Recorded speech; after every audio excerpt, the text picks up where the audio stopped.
नमस्कार, विस्तार न्यूज के खास कार्यक्रम द टॉक टाइम में बहुत स्वागत है आपका। और आज हमारे साथ एक ऐसी शख्सियत हैं जो लगभग 5 दशक तक कांग्रेस की राजनीति का प्रमुख चेहरा रहे। एक ऐसी शख्सियत हैं जो गांधी परिवार के बहुत विश्वस्त और करीबी रहे। एक ऐसी शख्सियत हैं जो कांग्रेस के बड़े रणनीतिकार माने जाते रहे, लेकिन आज वो भारतीय जनता पार्टी का हिस्सा हैं। तो बहुत स्वागत कीजिए, मेरे साथ हैं सुरेश पचौरी जी। बहुत स्वागत है आपका विस्तार न्यूज में। धन्यवाद, बहुत धन्यवाद। सर, मेरा पहला सवाल यही है आपसे कि लगभग 50 वर्षों तक कांग्रेस के साथ रहने के बाद कांग्रेस ने आपको तमाम जिम्मेदारियां दी, तमाम 4 बार राज्यसभा सदस्य रहे आप, इसके साथ ही 2 बार केंद्रीय मंत्री रहे। फिर ऐसी क्या वजह रही कि 2024 में आपका हृदय परिवर्तन हुआ और भारतीय जनता पार्टी के साथ आप हो लिए? अंचल भाई, ये बात मैं पहले भी स्पष्ट कर चुका हूँ कि कोई तो वजह होती, वरना हम बेवफा नहीं होते। जहाँ तक मुझे समय समय पर जो जिम्मेदारी दी गई, मैंने उस उत्तरदायित्व का बहुत समर्पित भाव से निर्वहन किया, चाहे मेंबर पार्लियामेंट के रूप में, चाहे केंद्रीय मंत्रिमंडल में सदस्य के रूप में, चाहे प्रदेश कांग्रेस कमेटी के अध्यक्ष के रूप में, चाहे सेवा दल के चेयरमैन के रूप में, चाहे रिसर्च एंड डेवलपमेंट कमेटी के चेयरमैन के रूप में, जहां पूरे देश की चुनाव की रणनीति तय की जाती है। तो अगर उस समय के रिजल्ट को देखें तो आप पाएंगे कि 2008 में जब चुनाव हुए तो 38 सीट 2003 में थी विधानसभा की, बिल्कुल, वो बढ़ के 71 हुई और बाई इलेक्शन में 73 हुई। 4 लोकसभा की सीट थी जो 2009 के चुनाव में बढ़ के 12 हुई। ये तो प्रदेश कांग्रेस अध्यक्ष के रूप में मेरी भूमिका का सवाल है। केंद्रीय मंत्रिमंडल में ये मेरा सौभाग्य है कि मैं दोनों बार तत्कालीन प्रधानमंत्री से संबद्ध रहते हुए मैंने काम किया। डिफेंस प्रोडक्शन में जब मैं मिनिस्टर रहा तो मेरे कैबिनेट मिनिस्टर के रूप में प्रधानमंत्री नरसिम्हा राव जी रहे और उन्होंने मुझे फ्री हैंड दिया और मैंने भी अपनी जिम्मेदारी का निर्वहन बहुत समर्पित भाव से किया। प्रायः सभी डिफेंस मिनिस्टर के बारे में इंक्वायरी हो गई, लेकिन सौभाग्य से मेरे बारे में आज तक एक भी भ्रष्टाचार की आंच डिफेंस से संबंधित नहीं आई। पर्सनल में जब रहा तो पर्सनल में मेरे कैबिनेट मिनिस्टर के रूप में डॉक्टर मनमोहन सिंह जी रहे और मैं उनका बहुत ऋणी हूँ कि उन्होंने मुझ पर बहुत भरोसा करते हुए फ्री हैंड दिया और उस समय जो भी निर्णय लिए गए उन निर्णयों पर आज तक कोई इंक्वायरी शुरू नहीं हुई। तो ये सेवा दल में कांग्रेस का कॉन्स्टिट्यूशन ये कहता है कि चेयरमैन वो होता है जो एआईसीसी का प्रेसिडेंट होता है, लेकिन तत्कालीन एआईसीसी प्रेसिडेंट ने अपनी जगह मुझे चेयरमैन बनाया। ये एक बहुत बड़े विश्वास की बात थी, लेकिन सेवा दल के चेयरमैन के नाते भी मैंने जो रोल प्ले किया उसका रिजल्ट सबके सामने है। नहीं तो ये सब दिया आपको तो पार्टी ने? ये बिल्कुल, अब प्रश्न ये उठता है कि पार्टी ने इतना दिया, फिर क्या हुआ? तो मैंने 2 लाइन में जवाब दे दिया कि कुछ तो वजह होगी, वरना मैं बेवफा यूं नहीं होता। तो बेवफाई की वजह क्या है? विचारधारा देखिए, परिवर्तन या फिर भविष्य की चिंता? विचारधारा का नहीं है। देखिए, अगर मुझे सत्ता के साथ जाना होता तो 2014 में नरेंद्र मोदी जी प्रधानमंत्री बने थे, मैं 2024 में गया। तो इन 10 सालों में कुछ तो मेरे साथ प्रदेश में गुजरा होगा, हुआ होगा, जिससे मेरे सम्मान और स्वाभिमान को ठेस पहुंची। और आपको याद होगा जब मैंने 9 मार्च 2024 को कांग्रेस छोड़ी और भाजपा ज्वाइन की तो मैंने 2 पंक्ति में अपनी सारी बात कह दी थी कि मैं किसी पद लिप्सा की वजह से नहीं आ रहा, बल्कि मैं अपने सम्मान और स्वाभिमान की रक्षा के लिए आ रहा हूँ। मैंने आज तक कोई पद बीजेपी में नहीं मांगा। आपने देखा होगा किसी भी पद की चाह मुझे नहीं रही और आज भी नहीं है। नहीं तो भाजपा में जब आप आ गए तो आपको वो सम्मान और वो जो वो पूरा मिल रहा है हम्म और मैं पूर्णतः संतुष्ट हूँ। हम्म और जहां तक प्रधानमंत्री नरेंद्र मोदी जी का प्रश्न हो, उनकी जो व्यवहारिकता है, जो शालीनता है, उससे मैं अत्यधिक प्रभावित हूँ। आपको आश्चर्य होगा कि प्रधानमंत्री बनने के बाद 2014 से 2024 तक मैं उनसे नहीं मिलने गया। यद्यपि कई कांग्रेसी नेता उनसे मिलने जाते थे, कई अपने बच्चों को मिलाने ले जाते थे और आशीर्वाद दिलाते थे। मैं नहीं मिलने गया, लेकिन समय समय पर मेरी जो भूमिका MOS पर्सनल के रूप में सभी मुख्यमंत्रियों के साथ रही, वो सकारात्मक भूमिका रही। तो प्रधानमंत्री जी ने जिस ढंग से मेरे साथ आज तक व्यवहार रखा है, मैं उससे अत्यधिक प्रभावित हूँ। नहीं तो आपको ये न्योता किधर से आया? ये न्योता भाजपा में आने का किसने दिया आपको? ये अंदर की बात है, लेकिन मैं ये भी चले गए, ये मैं कह सकता हूँ कि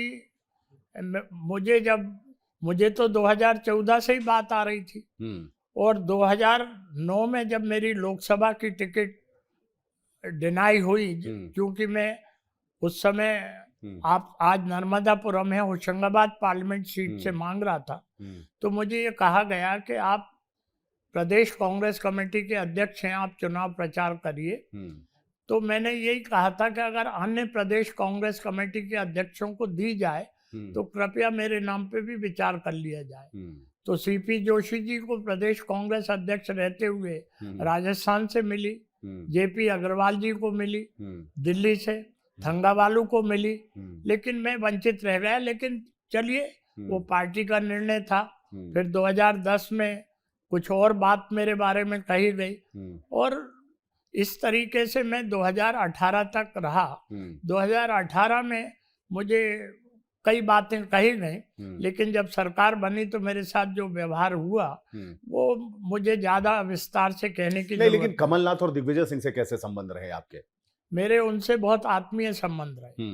आपको याद होगा 92-93 में जब दिग्विजय सिंह जी प्रदेश कांग्रेस कमेटी का चुनाव लड़े तो केवल 2 ही लोग उनके साथ प्रमुख रूप से थे, एक कमलनाथ और एक सुरेश पचौरी। और उस समय बोरा जी, अजीत जोगी, सुभाष यादव, सिंधिया जी, शुक्ला जी, ये सब खिलाफ थे और हम साथ रहे। इसी प्रकार से जब मुख्यमंत्री की उनकी बात आई तब भी केवल 2 ही लोग उनके साथ थे, सुरेश पचौरी और कमलनाथ।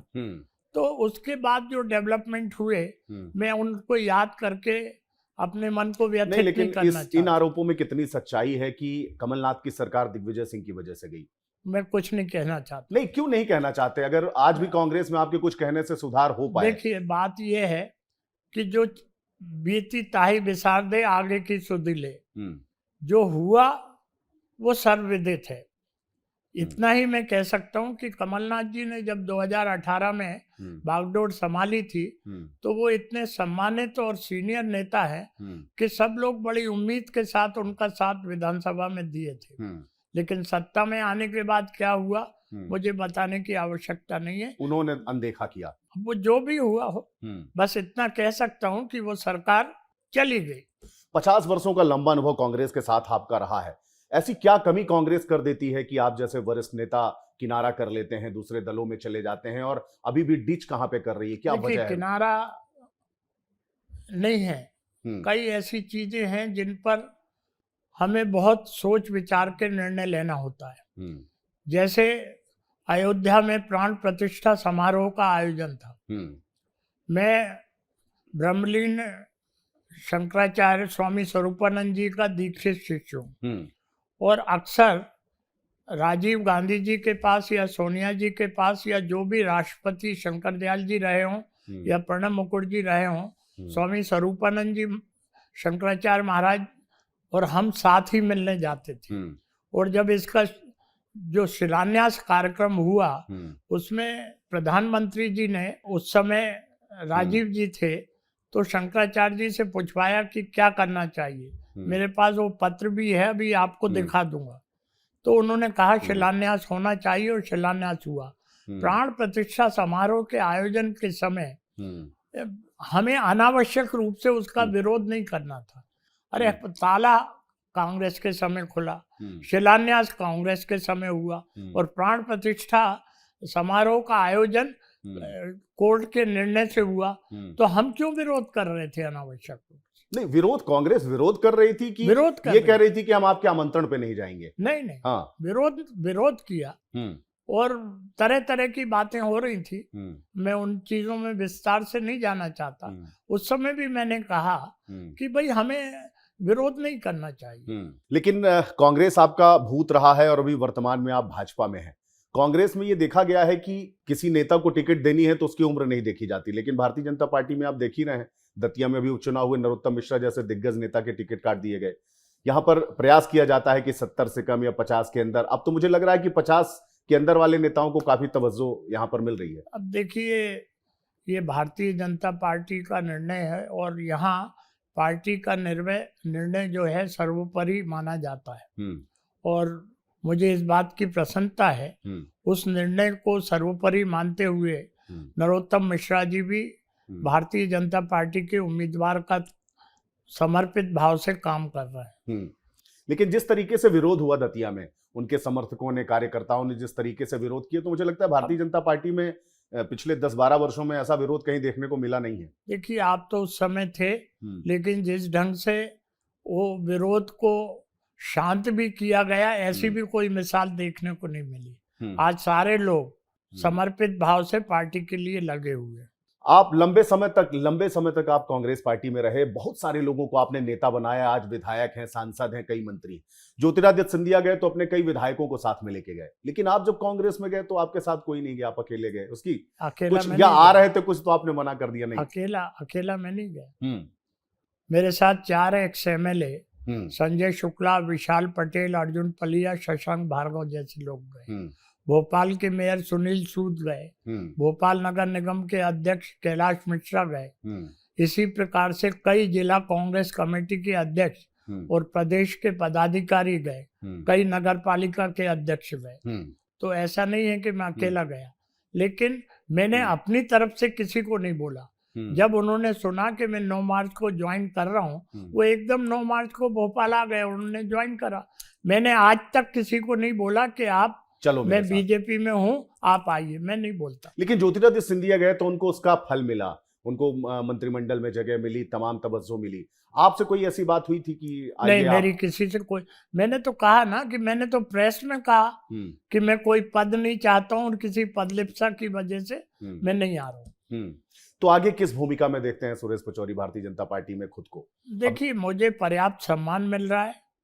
जब भी कोई मीटिंग होती मैं जाता हूँ तो मुझे समुचित स्थान मिलता है और मेरे साथ जो व्यवहार प्रदेश के नेताओं का और केंद्रीय नेताओं का भारतीय जनता पार्टी में है, मैं उससे पूर्णतः संतुष्ट हूँ। महत्वाकांक्षा अब किसी भी तरीके की नहीं बची राजनीति में? कोई नहीं। अब क्या पालना महत्वाकांक्षा? लेकिन आप कांग्रेस को किस स्थिति में देखते हैं? जिस तरीके से जीतू पटवारी प्रदेश अध्यक्ष के तौर पे, उमंग सिंघार नेता प्रतिपक्ष के तौर पे, क्या भविष्य देखते हैं आप? कहीं ना कहीं 50 वर्षों तक रहे तो एक जुड़ाव तो होगा, उनका भी तो अच्छा बुरा आप देख ही सकते हैं मार्गदर्शक के तौर पे। आपका क्या एनालिसिस रहता है? अंचल भाई, मैं उस पर टिप्पणी इसलिए नहीं करना चाहूंगा कि मैं वो पार्टी छोड़ चुका हूँ, और मैं अगर विपरीत टिप्पणी करूंगा तो ये लगेगा कि यह अनावश्यक रूप से विरोधी पार्टी में है इसलिए कर रहा है।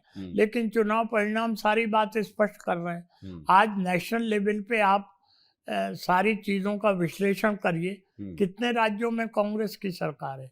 अगर वहाँ के टोटल लोकसभा सदस्य गिन लें तो 75 के आसपास आते हैं, और 543 में ये अगर टोटल भी जोड़ लो तो आपकी गवर्नमेंट कहाँ बन रही है, जबकि ये संभव नहीं है। इसके अतिरिक्त आज जो हालत हो रही है वेस्ट बंगाल में TMC की, आज जो स्थिति हो रही है NCP में, आज जो स्थिति बाकी पार्टी में हो रही है कि बिखराव हो रहा है, तो कुछ तो वजह होगी। 50 वर्षों का आपका लंबा साथ रहा है कांग्रेस से, कुछ नहीं तो राहुल गांधी को राय नाते ही कुछ बता दीजिए कि मध्य प्रदेश में किस तरीके के बदलाव होने चाहिए, किन चीजों पे? राहुल जी विपक्ष के माननीय नेता है, मुझे राय देने का कोई अधिकार उन्हें नहीं है, और वो एक ऐसे प्रतिष्ठित गांधी नेहरू परिवार के सदस्य है जिसका अपना एक नाम देश में है। नहीं, लेकिन कांग्रेस अगर दरवाजे खोले आपके लिए कि वापस आ जाएं, ऐसा कहती है कांग्रेस की जो बीजेपी में गए हैं वो सब वापस आना चाहते हैं, तो क्या सुरेश पचौरी भी यू टर्न ले सकते हैं, वापसी कर सकते हैं? नहीं, कोई रास्ता मैं अपना अंतिम निर्णय ले चुका हूँ और मैं बीजेपी में ही रहूंगा। कांग्रेस के जो आपके मित्र हैं, चाहे वो दिग्विजय सिंह हो, कमलनाथ हो, या आपके समकक्ष के जो नेता हैं, उनसे अभी बातचीत होती है या फिर भारतीय जनता पार्टी में जाने के बाद वो व्यक्तिगत व्यवहार भी खत्म हो गया? मेरी बातचीत होती है और उनका सद्व्यवहार मेरे साथ है, ऐसी कोई बात।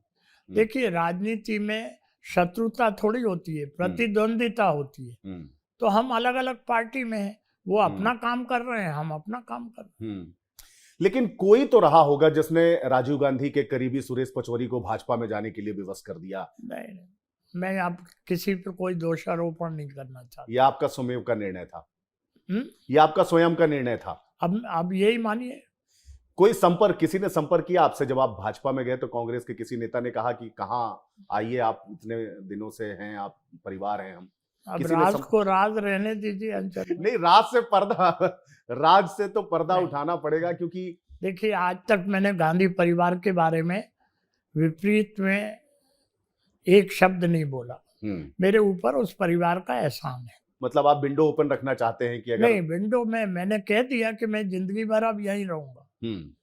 लेकिन जिसने जो अच्छा किया है उसे जरूर याद करना चाहिए। ब्राह्मण होने के नाते मैं, अगर किसी ने उपकार किया है तो मैं उसे याद करता हूँ। लेकिन आंतरिक लोकतंत्र किस दल में आप ज्यादा मजबूत देखते हैं? जैसे कांग्रेस पार्टी में ऐसा होता है कि कहीं भी अपनी बात रखने का किसी भी नेता कार्यकर्ता को अधिकार है। भारतीय जनता पार्टी में एक फोरम होता है, वहीं अपनी बात रख सकते हैं। ज्यादा स्वतंत्रता आपको कहां समझ में आती है?